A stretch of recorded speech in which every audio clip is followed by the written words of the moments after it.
উত্তরাঞ্চলের ৩ কোটি মানুষের স্বপ্ন পূরণ। ১৩,৫০০ কোটি টাকায় নির্মিত হচ্ছে বগুড়া সিরাজগঞ্জ রেলপথ। এতে ১১৪ কিলোমিটার অতিরিক্ত পথ যাতায়াত করতে হবে না। উত্তরাঞ্চলের ১৩ জেলায় প্রায় ৩ কোটি মানুষের যাত্রার সময় কমবে প্রায় ৩ ঘন্টা। প্রস্তাবিত ১৩,৫০০ কোটি টাকার প্রকল্পটির ভিত্তিপ্রস্তর আগামী জুলাই স্থাপন করবেন প্রধানমন্ত্রী তারেক রহমান। নির্মাণ কাজ শুরু হবে আগামী বছরের ফেব্রুয়ারিতে। এর আগেই সংশোধন হচ্ছে প্রকল্পটির পূর্বের রূপ। যানজট কমাতে বগুড়া সদর থেকে সরিয়ে স্টেশন ও রেলপথ নির্মাণ করা হবে রানীরহাট থেকে গাবতলী পর্যন্ত। এতদিনে কাজ শেষ হওয়ার কথা ছিল বগুড়া সিরাজগঞ্জ রেলপথের।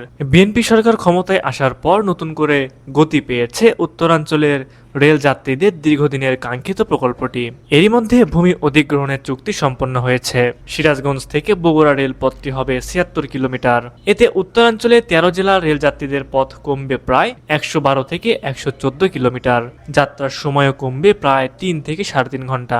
প্রকল্পের বগুড়া অংশে কিছুটা পরিবর্তন আসছে। অসহনীয় যানজট কমাতে সরানো হচ্ছে সদরের রেল স্টেশন ও রেলপথ। রানীরহাট জংশন থেকে নতুন ১৫ কিলোমিটার রেলপথ যুক্ত হচ্ছে গাবতলী পর্যন্ত। এতে প্রয়াত রাষ্ট্রপতি জিয়াউর রহমানের জন্মভূমি বগুড়া ও উত্তর দক্ষিণ দুই অংশের মানুষই পাবে রেল সুবিধা।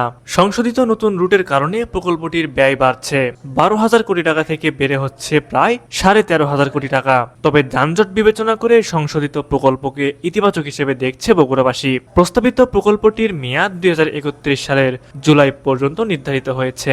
তবে রেলপথ মন্ত্রণালয় আশা করছে এর আগেই শেষ হবে বগুড়া সিরাজগঞ্জ রেলপথ নির্মাণের কাজ।